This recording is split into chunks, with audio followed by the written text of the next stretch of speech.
Hello friends, இன்றைக்கி ரொம்ப சளி பிடிச்சிச்சின்னா நம்ம எப்படி ஒரே சிட்டிங்கில் அந்த சளியை நம்ம போக்கலான்னு சொல்கிறேன். இது தூதுவளை. இது ஒரு முள் இருக்கும். இதை நம்ம அரைச்சிட்டு நம்ம வடிகட்ட தான் போகிறோம். இது ஒரு கைப்பிடி எடுத்துக்கலாம். கொஞ்சம் மிளகு, கொஞ்சம் சீரகம், கொஞ்சோண்டு பெருங்காயம், ஒரு தக்காளி பழம் எடுத்து வச்சுருக்கேன். இது ரசம் வைக்க போகிறோம். புளி சேர்க்கக்கூடாது. ஒரு சிட்டிகை மஞ்சள் தூள் எடுத்திருக்கேன், குழம்பு மஞ்சள் தூள். இதை நல்லா அரைச்சிட்டு வந்துடலாம். நம்ம நல்லா பேஸ்ட்டாக அரைச்சிட்டோம். இதை நம்ம லைட்டாக நுரக்க ஒரு கொதி விட போகிறோம். நம்ம இந்த பாத்திரத்தில் சேர்த்துட்டு சும்மா ஒரு கிளாஸ் தண்ணி ஊற்றிக்கலாம். அடுப்பில் வச்சாச்சு. ஒரு கிளாஸ் தண்ணி ஊற்றிட்டேன். இந்து உப்பு கொஞ்சம் போட்டுக்கிறேன். ரசம் மாதிரி தான் இருக்கும். பெருசாக டிஃப்ரெண்ட்டாக தெரியாது. கசப்பு எதுவுமே இருக்காது. என்னென்ன மருந்து பொருள் நம்ம யூஸ் பண்ணும்போது நம்ம புளி சேர்க்கக்கூடாது.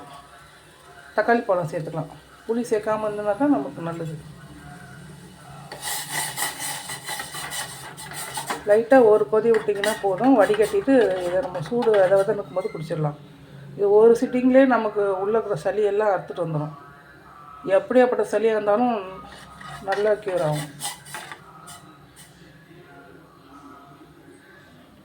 நெஞ்சு சளி எல்லாமே நமக்கு வேறு மாத்திரை மருந்து சாப்பிட்றதோட இது மாதிரி நம்ம இயற்கையாகவே சளியை சரி பண்ணிக்கலாம். எல்லாத்துக்கும் இயற்கையிலே மருந்து இருக்குது. நம்ம அதை யூஸ் பண்ணிக்க வேண்டியதான். பாருங்க, நல்லா டேஸ்ட்டாக தான் இருக்கும். குடிக்க ரசம் மாதிரி தான் இருக்கும்.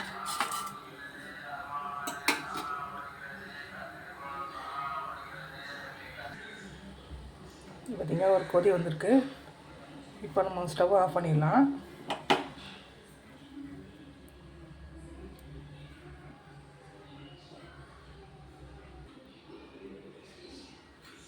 வடிகட்டியாச்சு.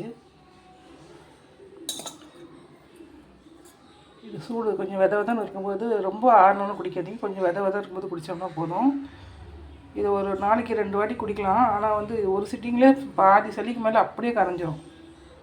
நான் ஒரு வாட்டி தான் குடித்தேன். சளி நல்லா குறைஞ்சிருச்சு. நெஞ்சு சளியெல்லாம் போயிடுச்சு.